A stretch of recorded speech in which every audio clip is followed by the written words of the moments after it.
Good morning. Welcome back to Unpaid Film Critic. It's been a while. Today's review is on a 2023 December film I saw a couple weeks back. Yeah, I know I'm late to the party talking about this film, but I have to say this film is one of the most depressing cinema films I ever seen. It's called The Iron Claw. It stars Jeremy Allen White, Zac Efron, and many others.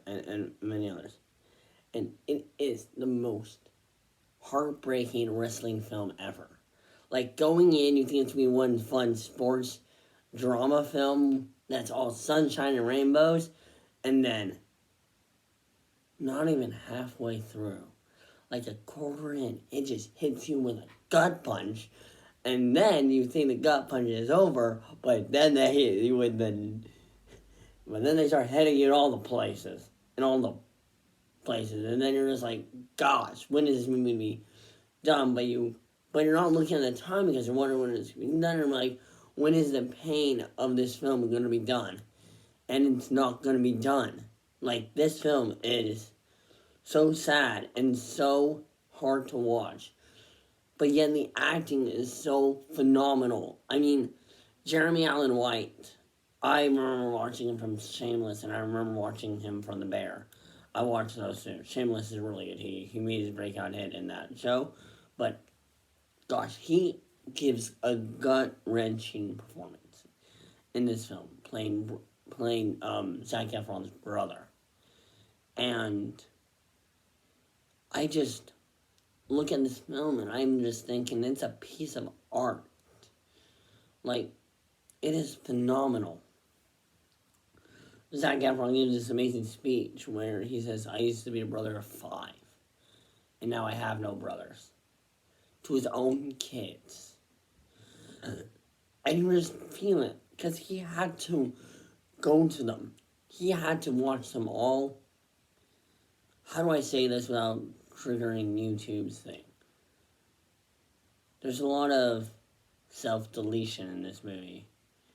It's painful because it's not like someone offing someone, it is someone doing it to themselves, which makes it even more harsh. And you see the father is just the epitome of male masculinity, to the point of it is driving you crazy, to the point of you can't show emotion. Suck up your emotions and be a man.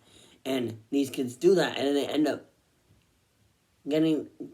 offing themselves because they can't handle the pressure anymore, and they feel like they can't live up to their father.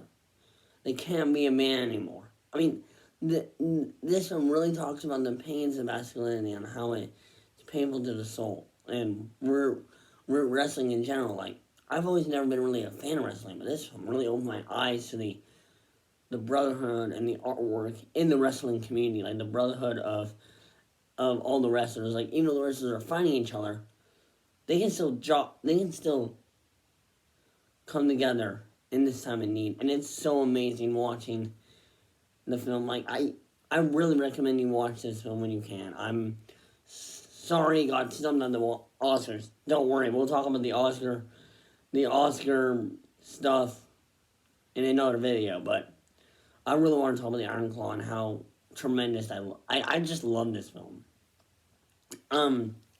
Yeah, and the score is a mix of rock and roll music. Like, you have Rush, you have the Blue Oysters. Like, you have like a lot of these 1970s, 1980s like rock music in with like this depressing story, and you're just like, how can this be? Like, this film is just so... I just got out of this film and I just felt so sad. Partially because what I was going through at the time, but also because I was like, I definitely kind of knew how that felt. Not really, because, I mean, kind of, as in I have lost family members, but I mean, I haven't felt like I don't know how Zac, I don't know how This film just, I this film got snubbed. It did. I'm gonna say it got snubbed. It didn't get nominated for anything, and that's what pisses me off. Like, they didn't even nominate any of the acting, any of the anything. It was just like, it happened. It was a really powerful movie, and nothing happened. Crazy. Yeah, it is very crazy, don't worry. But we'll get into all the Oscar fiascos and my opinion on the Oscar fiascos. Definitely. Because I definitely have some strong opinions on the Oscars through talking with people and through my own self-discovery. I mean,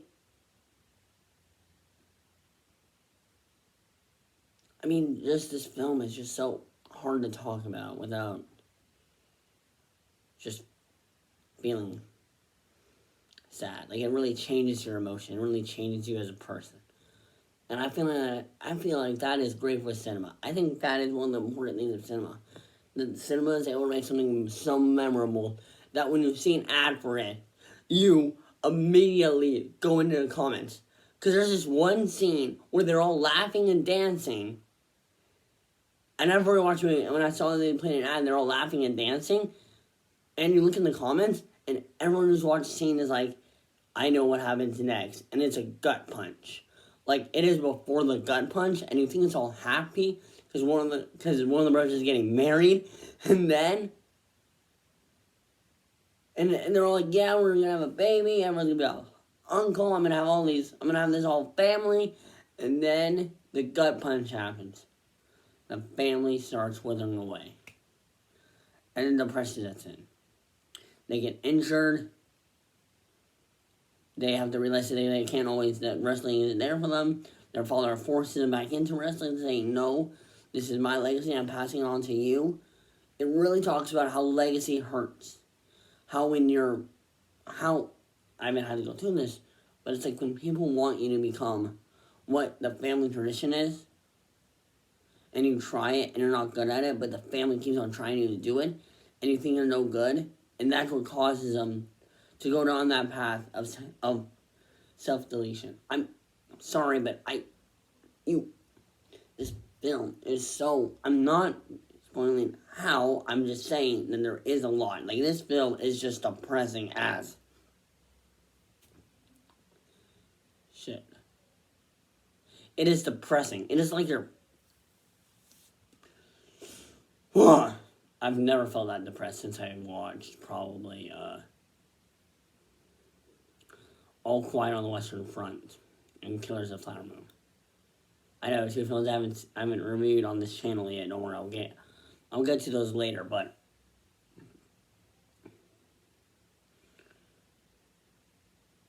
let's just say this film is one of my favorite films of 2024. It was the first one I watched, and I'm excited to see what else 2024 brings. Don't worry, my Dune review is coming. I have a couple reviews on my way. I just have to edit them a bit. This one is I make this the first film of the new year. The first film review of the new year. And peace. Another thing I wanted to add was, throughout the film,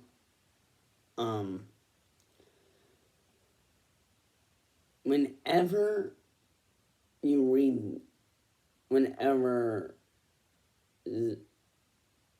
Zac Efron's character reads the letters, it's all hopeful. Like, I'm going to see my brothers now.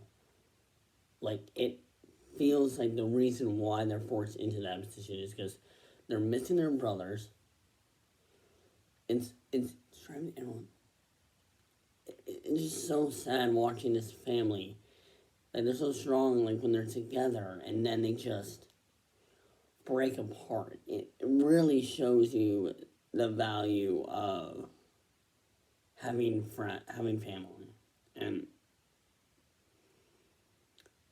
how it's hard to always live up to people's expectations. This one is a definite watch.